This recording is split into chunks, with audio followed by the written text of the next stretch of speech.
So much for staying with us here on Morning Live. Now, the Public Service Commission yesterday released its quarterly report known as The Pulse of the Public Service on governance matters in the public service. The focus of this report is on non-payment of government suppliers, lifestyle audit of public service officials, as well as the complaints and grievances that were handled by the Commission from July until the end of September.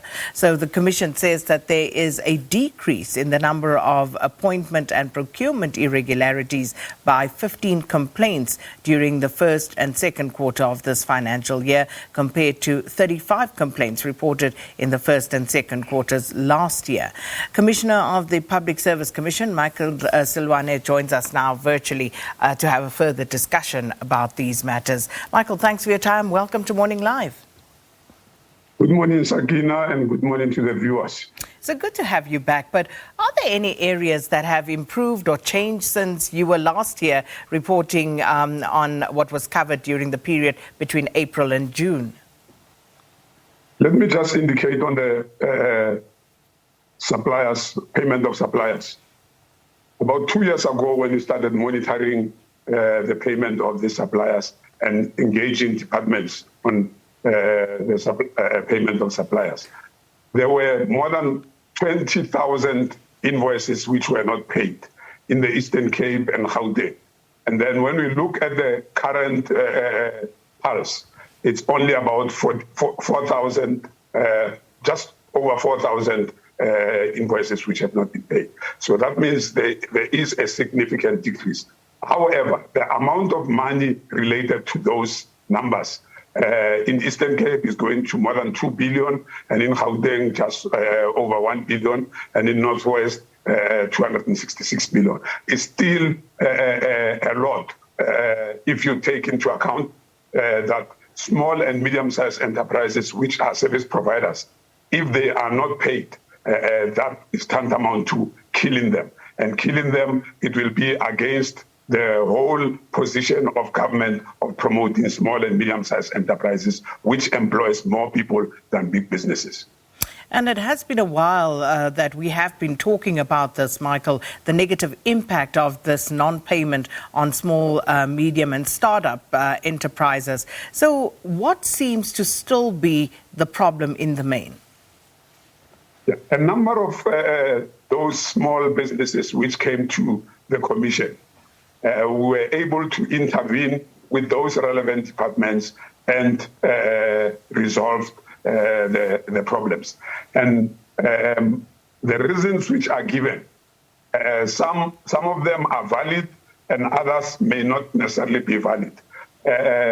Those who may not be valid are tantamount to being excuses. Like, for example, a small business managed to provide the service, but when it comes to an invoice, they don't know how to claim the money that they've worked for. So that may be an excuse. However, whether the reasons are valid or invalid, the fact remains that small and medium-sized enterprises are not paid.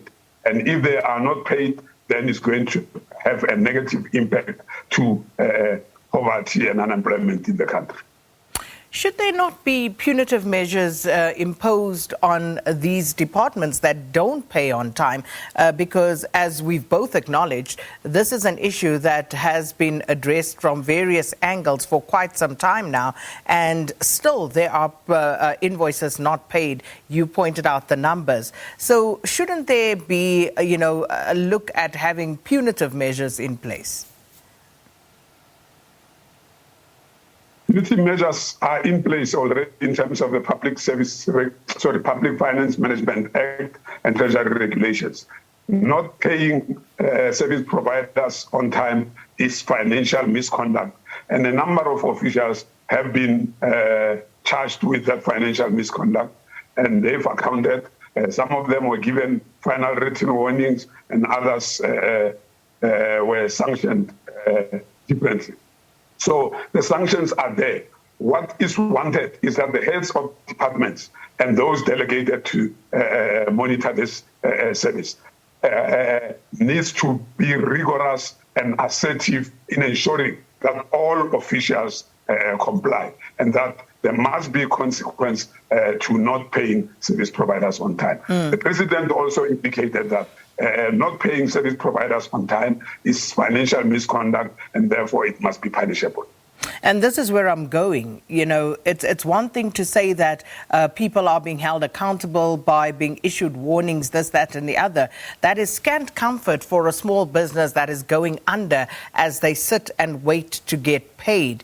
And perhaps what I'm getting at is that if you don't pay, then what other recourse does the small business have except for waiting for the regulations to kick in and people being taken care of in that way? Is there anything else, any recourse that the small business has? Because small businesses do not have all the necessary funds to be able to sue the state.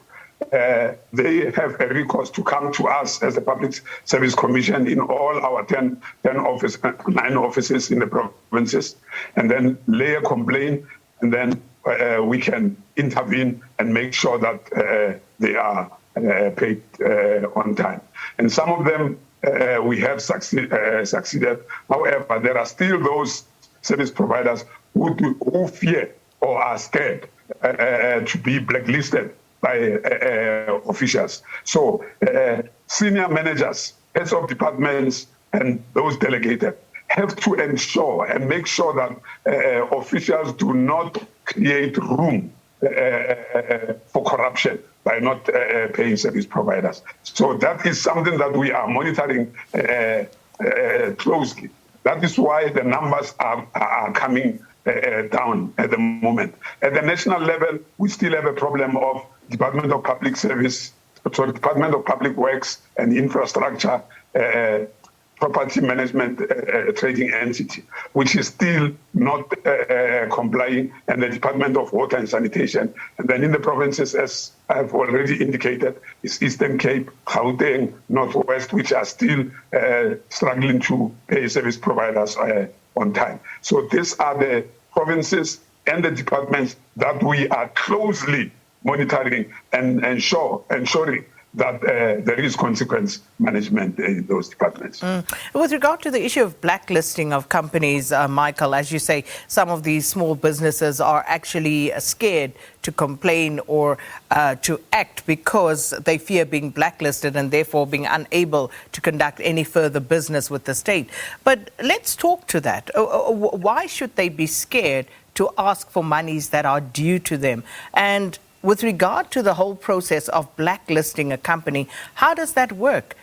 Surely there has to be a process. You can't just wake up and willy-nilly decide to penalize someone by blacklisting them because you didn't like the way in which they asked for their money.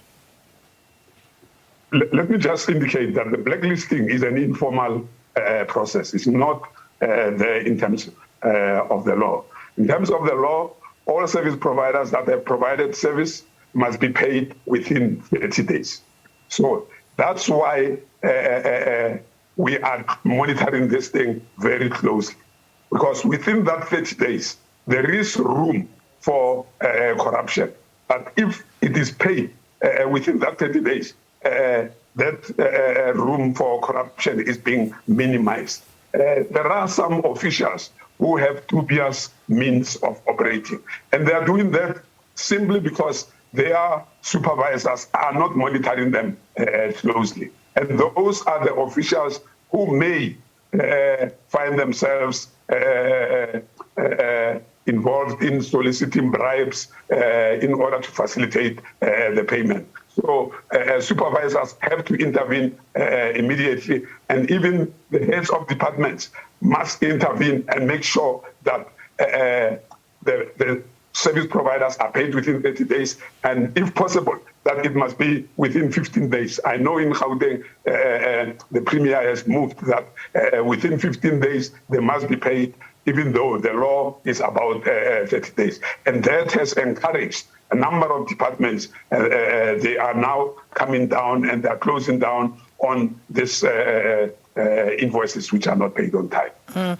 And just to end of this issue of the blacklisting, Michael, have you had any complaints from any of these small, medium or micro enterprises about being blacklisted for asking questions?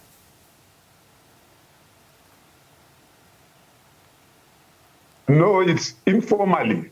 Some of the service providers or the owners of companies are telling us that, they fear being informally blacklisted, so that if they bring in complaints, they may be targeted and then they may not be involved again in providing services. So we're encouraging them that they must blow the whistle. They must bring this information at our disposal, because a number of other service providers that did so, we have assisted them, and they have not been blacklisted, because we follow through that if you raised a complaint and then you were paid and then you bid for service, that if you don't get the service, it's because there were better companies that provided that service.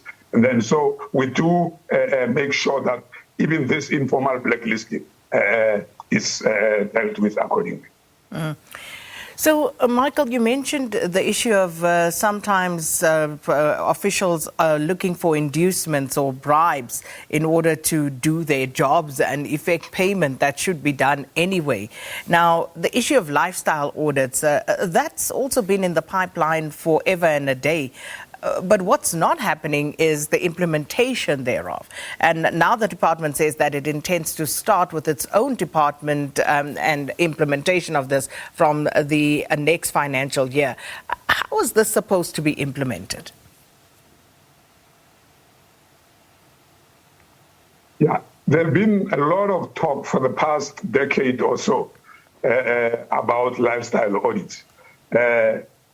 We are now happy that for the first time now they are going to be implemented. It has been there in the law, but there was no implementation. So now TPSA has been training a number of ethics officers and setting up awareness sessions about implementation of this lifestyle audits. So from February 2022, all departments will now be implementing the guideline on lifestyle audits. And that will take from the financial disclosure framework that we are involved in as the Public Service Commission. Because on an annual basis, all the senior managers are expected to submit financial interests to their heads of departments, and the heads of departments submit to the ministers and MECs, and they are sent to the commission so that the commission must scrutinize them to see if there is conflict of interest. And when we have reasons to believe that there is conflict of interest, we advise the ministers and MECs accordingly so that they can act.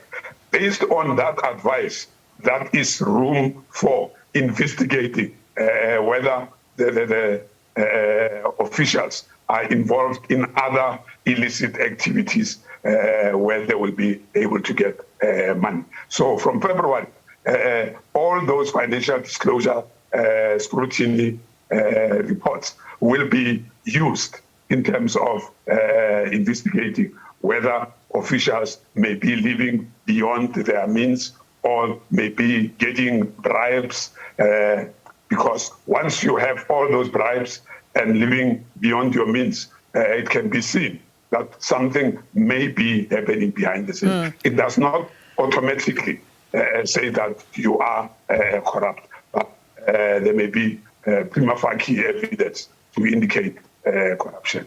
So, to that point, financial disclosure would not necessarily be able to indicate that you are living beyond your means, because you can submit whatever it is. Your bank account can be, clean. only monies that you earn through salaries or other lawful means will be reflected in that. But that does not stop you from actually getting monies through other subversive ways. So is that rigorous enough? And also when you talk about living beyond your means, what other instruments can be adopted in order to ascertain whether people are in fact doing so? Let me just indicate an example. It's not evidence, this one. It's an example. That if an official owns 4 properties and then mortgage payments is about 90,000 rands, and that official earns 45,000 rands. So there must be some other income elsewhere which is being used to pay for this mortgage bonds. Or an official owns a fleet of cars, which is about 5, and they are all being paid. And from the salary that the official receives, we can see that he or she will not be able to afford those cars. So when there is such information, then it becomes room for the department to investigate, and so that official has to account in a transparent way where he or she gets money to be able to finance the lifestyle that he or she is displaying. It's going to be interesting because the properties may not necessarily reflect in their name. They don't necessarily have to have a mortgage because they could have actually bought these cash. But as I say, it's going to be interesting. I just want to move on to something else very briefly in the interest of time. The Commission also received cases, Michael, related to SASSA's 350 Rand Social Relief of Distress grant and fraud in that regard. And your report says, to quote it, according to SASSA, all the cases referred to the institution were closed after conducting the process of appeal. So what does that mean? And what is your view on government officials who defrauded the state of these 350 Rand grants? Yeah, I think you may have realized in the past month or so that the Special Investigation Unit have laid charges against officials who are in the departments. So that means those complaints that we referred to them were investigated, and where criminal activities took place, officials were charged, and some of them are still on trial as far as defrauding the state is concerned. So what the Commission is doing and what the SIU is doing and what SASSA are doing in a collaborative way is going a long way in reducing corruption, in the sense that officials are now being arrested, those who are committing crimes, and they are held to account in courts of law. So it sends a signal to other officials that they do not have to commit this crime, because if you do so, then you'll be held to account. Well, so much more to unpack, but unfortunately we don't have the time. But Michael, thanks so much for your time speaking to us there, Commissioner of the Public Service Commission, Michael Seloane, unpacking the Commission's quarterly report known as the Pulse of the Public Service on governance matters in the public service.